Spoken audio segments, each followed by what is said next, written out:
On live television, before millions watching, Stephen Miller's world came crashing down. It was supposed to be another night where he strutted across the airwaves with that familiar smug confidence, ready to bulldoze through talking points and drown his opponents in practiced outrage. The studio lights glared, cameras whirred, and the audience leaned in as if waiting for a heavyweight fight. What no one knew, what Stephen Miller himself didn't know, was that this night would brand him forever in the minds of viewers, not as a master strategist, but as a man undone by his own arrogance. The opening minutes felt routine. Miller sneered, interrupted, and rolled his eyes in the way only a veteran of the Trump machine could. He had weathered storms before. He thought he knew how to dominate the stage. But across from him sat Representative Jasmine Crockett, calm, unflinching, eyes locked like steel. She didn't raise her voice, didn't flinch at the barbs hurled her way. Instead, she waited, letting Miller puff himself up, letting him dig deeper into the pit of his own performance. And then, with surgical precision, she delivered the line that would detonate his composure. "Stephen," she said, almost softly, "you've spent years lecturing Americans about family values, yet you sit here defending billionaires like Elon Musk while the whole world whispers about what he did with your own wife." The room froze. The host's jaw dropped. Viewers at home sat upright, hearts racing. Miller's face drained of color, then flushed crimson in an instant. His practiced cadence collapsed. Words tripped out of his mouth, half denials, half gasps, each one weaker than the last. The man who built his brand on control suddenly looked like he couldn't control the tremor in his own voice. It wasn't just what Crockett said. It was how she said it, calm, deliberate, undeniable. The air around her seemed charged, while Miller looked small, cornered, stripped of his armor. Gasps echoed across social media timelines. Phones lit up as clips began spreading before the segment even ended. And yet, this was only the beginning. Because what Jasmine said next turned a heated debate into the most humiliating night of Stephen Miller's career. Why did this debate matter so much? It wasn't just another shouting match on cable television. It was a collision point in America's culture wars, the kind of moment where the personal bled into the political, where questions of dignity and truth clashed against arrogance and power. On one side stood Jasmine Crockett, a freshman lawmaker who had already made a name for herself by slicing through political theater with sharp, unflinching honesty. On the other sat Stephen Miller, Trump's infamous architect of division, a man who had spent years dressing up cruelty as policy and smirks as strategy. The backdrop was already combustible. Elon Musk, once hailed as a symbol of innovation, had drifted into the political arena, using his immense wealth and platform to stoke controversy and tilt public conversation. To critics, he represented the dark side of billionaire influence, a man who could spread misinformation with the same ease as he could launch rockets. To allies like Miller, Musk was a useful shield, a tech titan wrapped in the flag of free speech. The debate was supposed to be about policy and influence. But beneath the surface, it was about far more, about whether truth could survive the spectacle of power. For Jasmine Crockett, this was not just sparring. It was an act of defiance against a system that had too often silenced voices like hers. A black woman from Texas who had fought her way into Congress, she carried with her the dignity of communities that had long been ignored. She didn't posture for the cameras, she cut through them. Each time she spoke, it was as though she was speaking not only for herself, but for millions watching who had felt belittled or dismissed by men like Miller. Her calm precision was her weapon, and she wielded it with purpose. Stephen Miller, by contrast, embodied a different story. For years he had been the backstage strategist who slipped into the spotlight with venom ready on his tongue. He thrived on intimidation, on throwing opponents off balance, on projecting an aura of inevitability. To his base, he was a fighter. To his critics, he was a bully. But bullies only appear strong until someone stands unshaken. That was the danger Miller faced sitting across from Crockett. She would not play his game, and without that dynamic, his power began to look brittle. The stakes were immense. For Miller, humiliation meant more than one bad night on television. It meant the collapse of the image he had worked so carefully to project. For Crockett, Standing firm meant showing the country what strength looked like when it was rooted in truth and dignity, not bluster. This was not a debate about numbers on a page. It was a battle for the moral center of the conversation, a contest between ego and empathy. And so the audience leaned forward. Viewers didn't just want to know who would win the exchange. They wanted to know whether dignity could triumph over arrogance, whether calm truth could pierce through the fog of propaganda. Social media was already buzzing, but the moment had not yet reached its peak. The country didn't know it yet, but this was the moment a political giant's mask would be ripped off. Stephen Miller did not stumble into the spotlight by accident. From his earliest days he fashioned himself as the contrarian, the provocateur, the young man who would rather shock than listen. Born in Santa Monica, California, he rejected the liberal currents around him and instead carved out a reputation for his fiery defenses of conservative orthodoxy, even as a teenager. By the time he reached Duke University, Miller was already known as the student who relished conflict, who took pride in alienating classmates with tirades that sounded less like youthful opinion and more like rehearsals for a future in politics. That future arrived swiftly. Miller embedded himself in Washington's right-wing orbit, working as a communications aide for hardline lawmakers. But it wasn't until Donald Trump's rise that Miller's true ambition found its stage. As one of Trump's most trusted advisors, Miller became the architect of the administration's most divisive and brutal policies. He was the face behind the travel ban that targeted Muslim-majority nations, the strategist who defended family separations at the border, the man who cloaked cruelty in the language of security and patriotism. For millions of Americans, Miller's name became synonymous with cold indifference to human suffering. He embraced the role. On television, Miller perfected a style of smug defiance. He would lean back, sneer, and unleash rehearsed lines with a cadence meant to intimidate. He spoke as if opponents were beneath him, as if compassion was weakness, as if cruelty was strength. When anchors challenged him, he doubled down, often turning the attack back on the questioner. He thrived on the spectacle, turning every appearance into proof of his own endurance. The arrogance wasn't a flaw in his performance, it was the performance. Yet for all the bravado, cracks were always visible. His relentless loyalty to Trump meant echoing positions that shifted from week to week, exposing him as less a thinker than a loyal servant of power. His supposed principles bent easily under the weight of Trump's whims, and while Miller claimed to stand for American families, his personal image was defined by detachment, no warmth, no humility, no sense of empathy. The hypocrisy was plain to see, but he counted on dominance to cover the contradictions. It worked for years. He survived ridicule from late-night comedians, condemnation from human rights groups, and even whispers from within his own party about his extremism. Each time, he reemerged, sneering and defiant, daring anyone to challenge him. To his supporters, this made him a warrior.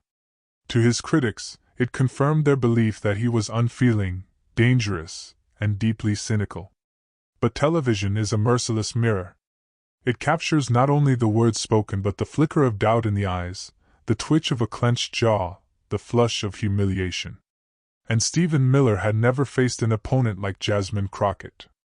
Unlike anchors who danced around his rhetoric or lawmakers who tried to match him with volume, Crockett wielded composure like a blade.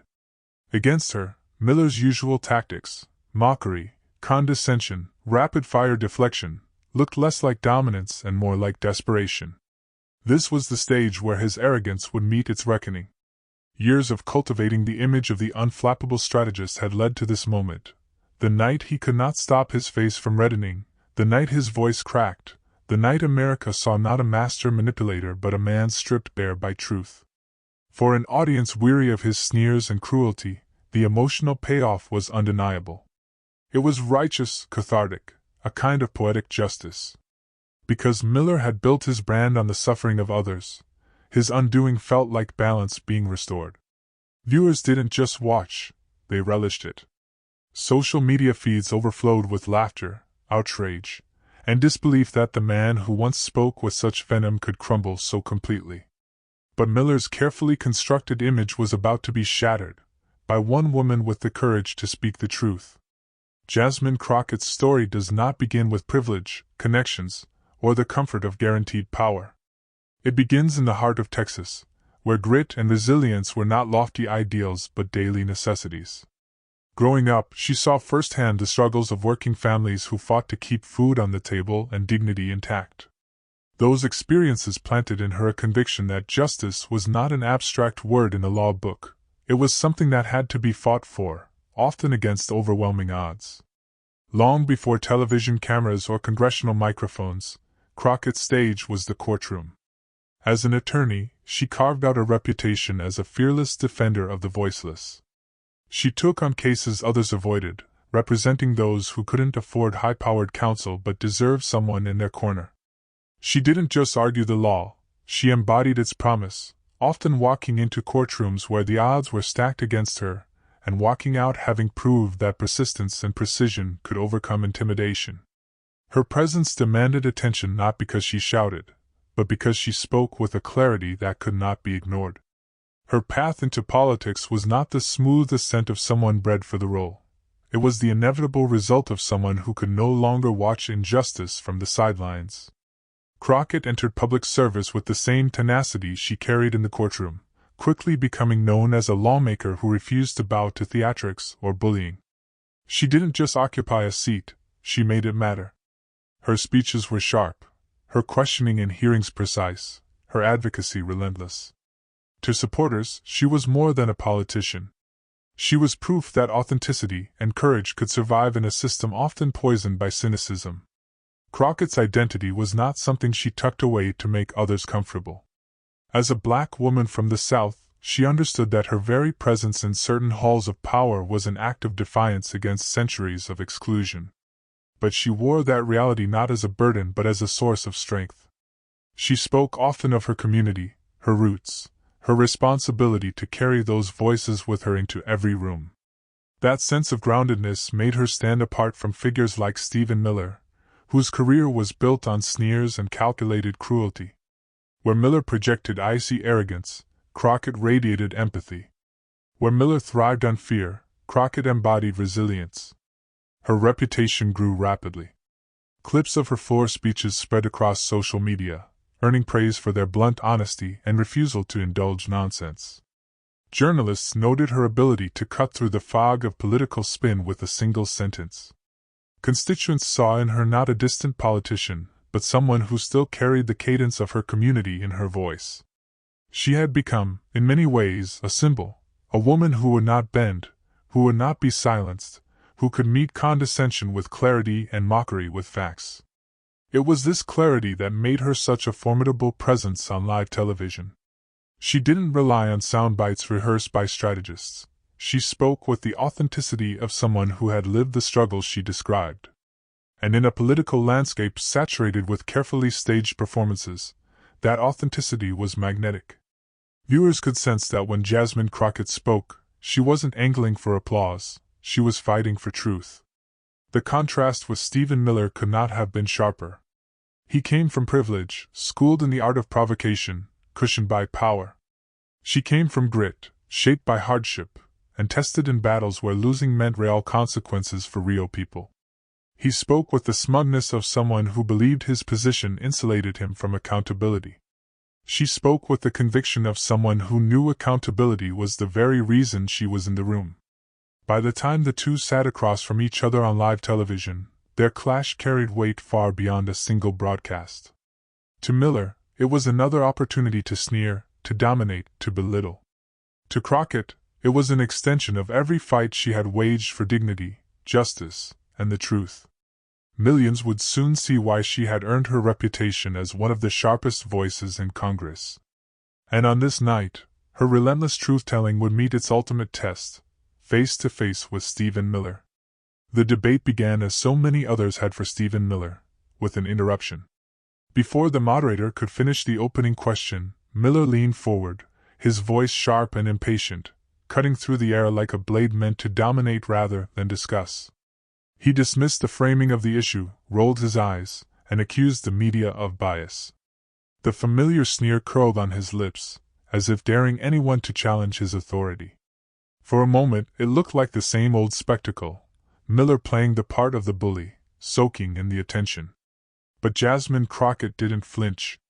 She waited, hands folded neatly in front of her, her gaze steady. When Miller finished his tirade, she didn't raise her voice to match his volume. She spoke calmly, each word precise, each sentence cutting through the noise.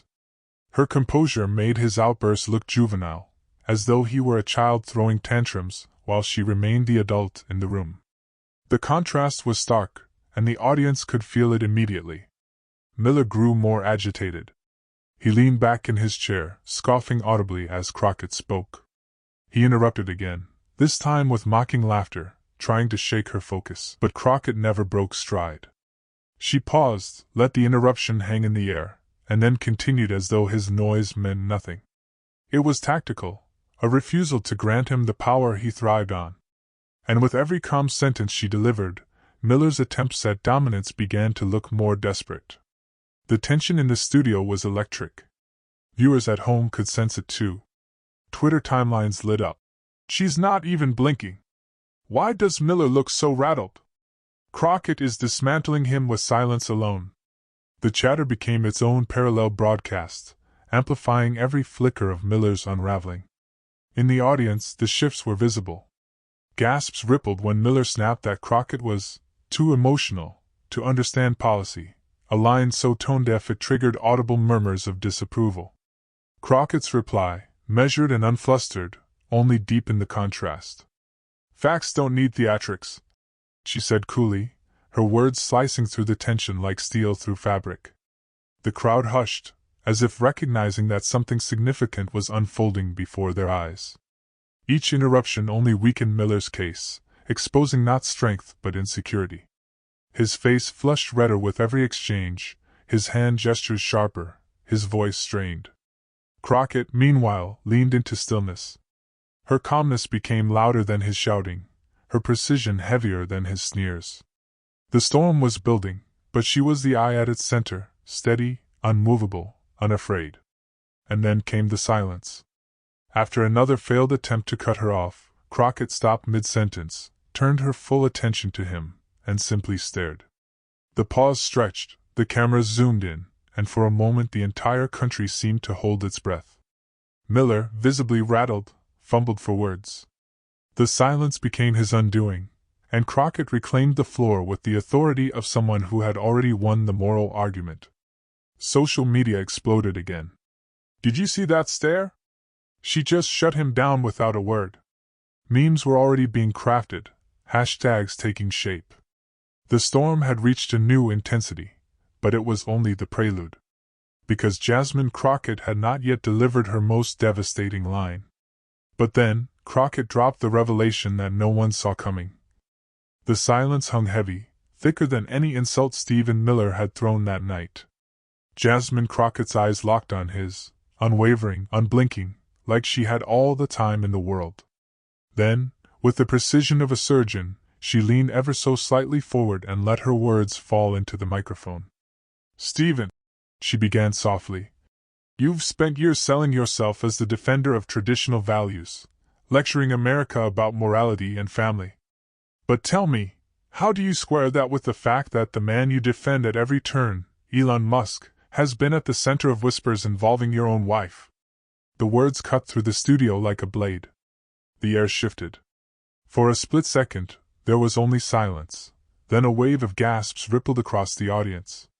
The moderator blinked in shock, fumbling with his notes, as if searching for a script that didn't exist. Miller's jaw dropped, his lips trembling as though searching for syllables that refused to arrive. His face flushed crimson, his hands tightened on the armrests, and his eyes darted desperately toward the cameras, as if begging them to look anywhere but at him. Crockett didn't pounce. She didn't need to. She let the silence breathe, let the weight of her words settle into the bloodstream of every viewer watching. The cameras zoomed in, on her calm, collected face, then on Miller's unraveling expression. It was theater, yes, but it was also revelation. And America was glued to every frame.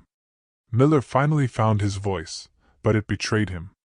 That's a disgusting lie," he stammered, his pitch higher, his words tumbling over one another. This is beneath you, Congresswoman. You're slandering. Crockett tilted her head, the faintest trace of a smile playing at the corner of her lips. She didn't raise her voice. Instead, she spoke with measured precision. Slander? Or truth you can't face?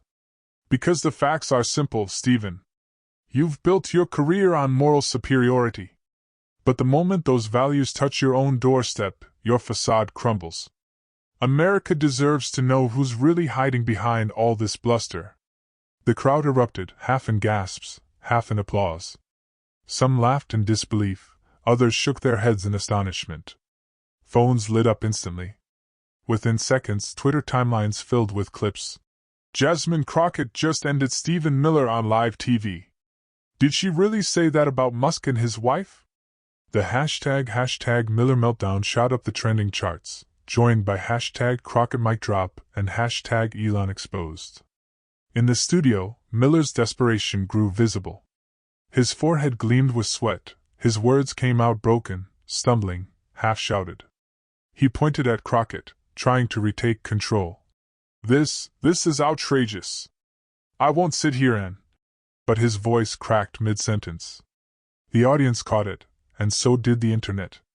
TikToks began looping the moment, setting his shrill crack to music, remixing it with sound effects, turning humiliation into entertainment. In real time, the man who once reveled in intimidation became a meme of his own collapse. Crockett stayed steady. She leaned back in her chair, hands folded, letting him flail. When the moderator tried to intervene, she simply said, "No, let him go on. The more he speaks, the more America sees the truth." It was devastating in its simplicity, calm against chaos, poise against panic. Miller sputtered, his words increasingly incoherent, his eyes darting again to the cameras as if they could rescue him. The audience felt it. This wasn't just a debate, it was a reckoning. Every time Miller had sneered at immigrants, every time he had brushed aside the humanity of families torn apart at the border, every time he had mocked progressives for daring to believe in dignity, those moments all seemed to converge in his red face, his cracking voice, his unraveling on live television. And Crockett, steady as ever, became the vessel for all those unspoken rebuttals. On Twitter, clips piled up. "This is better than Netflix. He's done. Crockett is serving justice in real time." Even celebrities chimed in. A famous comedian tweeted, "Somebody check on Miller, man just got roasted and filleted at the same time." A musician posted, "We just witnessed the political knockout of the year." Meanwhile, TikTok edits turned Crockett's steady stare into a viral moment, complete with slow-motion zooms and dramatic music overlays. On Instagram, screenshots of Miller's reddened face were paired with captions like, "When you realize Twitter knows more about your marriage than you do." The humiliation had escaped the studio. It was everywhere, inescapable, irreversible. Miller tried to push back one last time, his voice trembling. This is a personal attack. You're disgusting. This is fake news." Crockett leaned forward again, her tone softer than ever, cutting deeper precisely because of its restraint. "The only thing fake here, Stephen, is the mask you've been wearing. Tonight, America sees the man behind it. And he is terrified." The studio fell silent again, but this time it wasn't shock, it was finality. Miller slumped slightly in his chair, his earlier bravado evaporated, replaced by a hollow stare. The cameras captured every second of his unraveling, every twitch of his hands, every bead of sweat rolling down his temple. The man who once embodied control looked like he had lost even the ability to control his own breathing. Crockett didn't gloat. She didn't need to. The contrast spoke louder than any insult could. She sat there, composed, calm, almost serene, while Miller crumbled beside her. And across the nation, millions of viewers knew they had witnessed something rare, a bully stripped bare, undone not by anger but by dignity. But the fallout didn't stop at the studio walls, it went nuclear across the nation. The fallout began before the cameras even stopped rolling. The clip of Jasmine Crockett's revelation spread across Twitter like wildfire, igniting timelines with disbelief, laughter, and awe. Within minutes, hashtags dominated the trending list, hashtag Miller Meltdown, Hashtag Crockett mic drop, hashtag Elon exposed.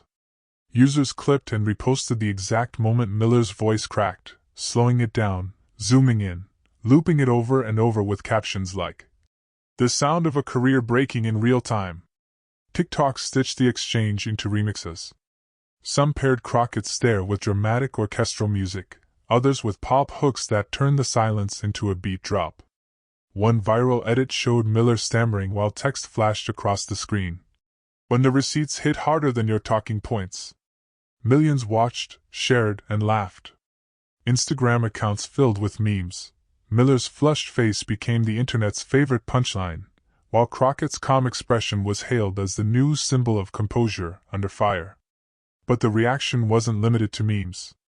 Political commentators seized on the moment. Progressive voices called it the takedown of the year, while even centrist analysts admitted it was one of the most brutal televised exchanges they'd ever seen.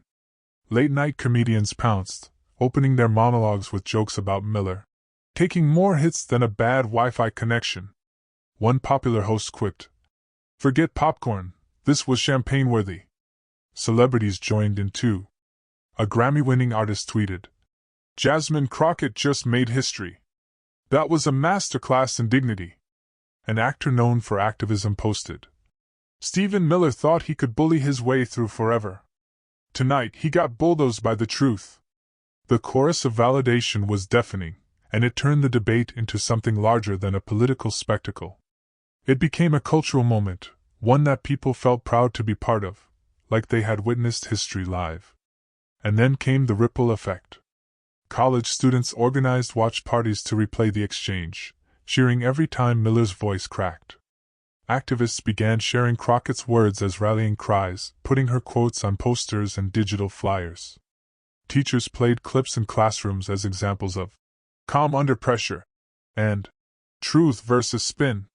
The confrontation had broken out of its niche and entered the bloodstream of everyday conversation.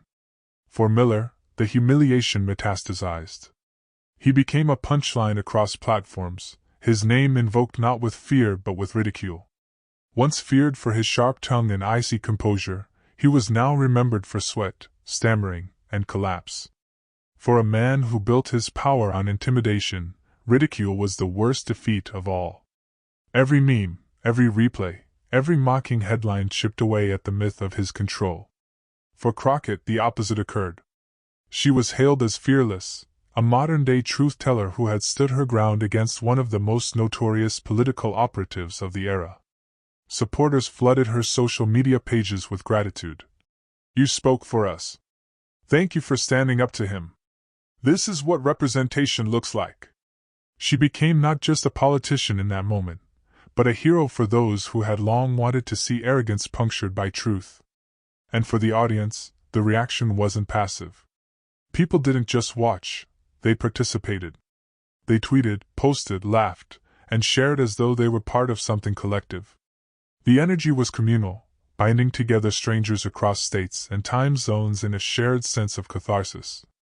It wasn't just Crockett's victory, it felt like theirs too. Every retweet, every comment, every meme was a way of joining the movement, of saying, "We were there. We saw it. We're part of this." It was more than a viral moment, it was validation. Validation that truth could still break through, that bullies could be disarmed, that dignity had a chance in an age of spectacle. And as the days passed, the clip didn't fade, it grew, replayed endlessly on television segments, podcasts, YouTube breakdowns. It cemented itself as one of those rare political moments that lived far beyond the initial broadcast. And yet, the most powerful moment wasn't the humiliation, it was the lesson that came after. In the days that followed, as the laughter and the memes continued to multiply, Jasmine Crockett did something that set her apart from nearly every other figure in Washington. She refused to bask in the spectacle. Where others might have spiked the football, she instead reframed the moment, reminding America that the exchange was never about her or about humiliating Stephen Miller. It was about something much larger.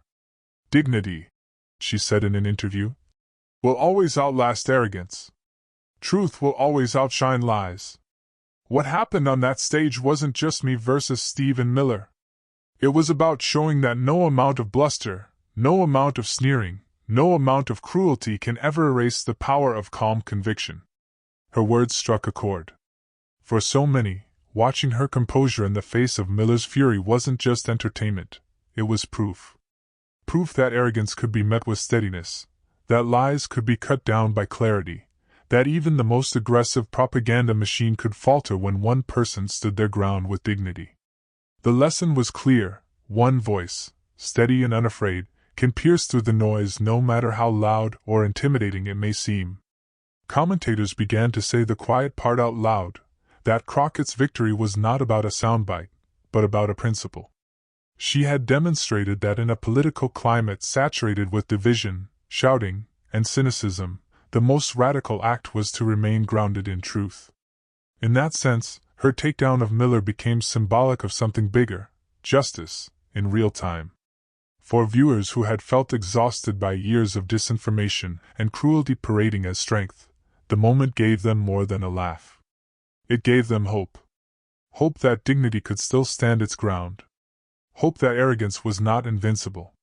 Hope that the values of fairness, honesty, and courage were not relics of the past but forces alive and well in the present. And it wasn't just hope for individuals, it was a mirror held up to the nation.